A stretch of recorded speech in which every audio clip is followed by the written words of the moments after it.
5, 4, 3, 2, 1.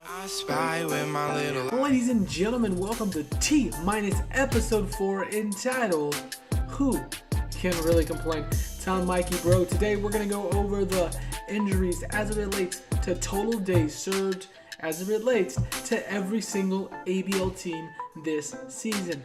Now, of course, there are some caveats. Paul Barrett, for example, was just traded from Maple. His 140 days left Maple, went to Bloomington. Bloomington has 292 days injured, but it's really more around 150. We're not going to get into all that today because I don't have time.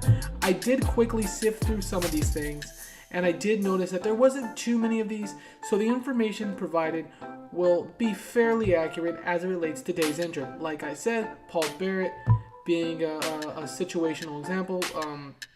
Abel Landers, for example, for me, who I lost in the Rule 5 draft, was taken by a team.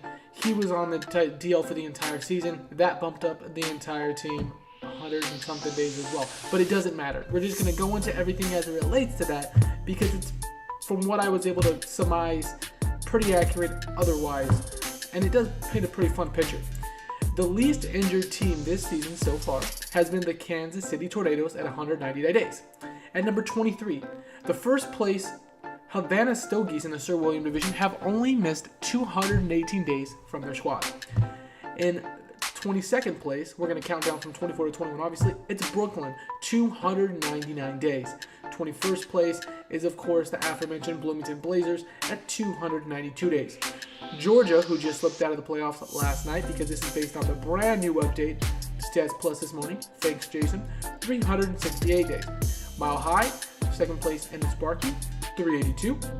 Oklahoma City, first place in the Sparky, 442. So these two teams have been fairly injury resistant this season, and which is a good thing because they're fighting for the division crown.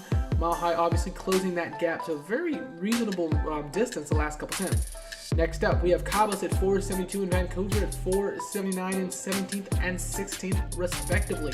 In 15th place in the Guadalupe division, we have Portland at 490, followed by the Maple Marauders at 520, who are in first place in the Billy Martin division. Next up, we have Santa Fe, 456. Dallas, 459. They're second in the Christian Guadalupe division. Rubber City at 572 and 11th. 10th and 9th of Las Vegas at 598 and San Francisco at 630. We have Quebec at 648. Francois, obviously, his team has underperformed a little bit based on rostered expectations. Looking at his 643 injured days, kind of gives him a reason for not playing as well as he anticipated. Depth, obviously, is the key, and who doesn't want injuries in this league?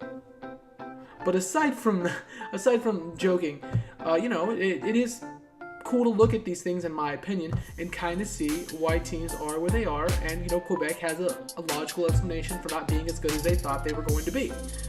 San Diego is 7th at 660. New England 678, and they find themselves in 3rd place in the Sir William division.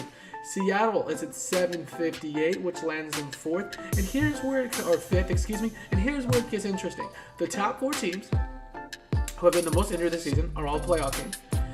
Furthering my point that, injuries, they matter mucho, but the good teams obviously don't really need to worry about them as it relates to their overall standing as long as they provide depth at key positions, or if you're like me, you rest guys regardless and they still get hurt. 3 injuries outside of the All-Star break. Early innings. Hilariousness. Anyways, now we're going to get to the big bombers, the 4 big teams with over 800 days injured for everyone involved here. South Carolina has a whopping 806 injured days. That is a ton. They are in 3rd place in the Billy Martin division. Interesting situation. Bombers have slipped a little bit as of late, and you can only have so much depth. Gary has quite a bit of depth on his team, but when you're injured for over 800 days, you are what your record indicates that you are, as Gary likes to say. In 3rd place, we have my SoCal Republic at 875 days.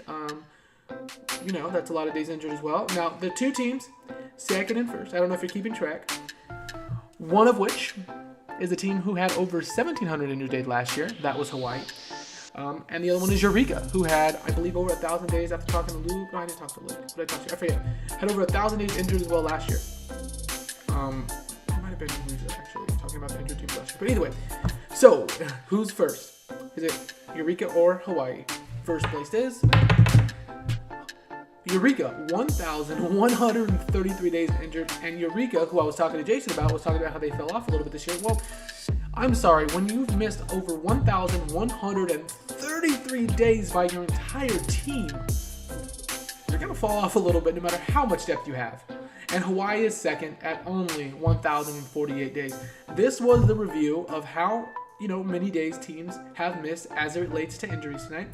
I will be home watching the NFL games today, and I will provide at least one more T-minus because I have a pretty cool idea for the next one as well. Thanks for watching. Thanks for all the solid feedbacks I've been getting as you guys have been sliding into my DMs, and for the overall support out on the YouTube channel as I see the numbers and stats through the analytics rising. We actually had someone from Cambodia watch. Not sure how they found the link, but thanks for watching, everyone, and have a glorious rest of your evening.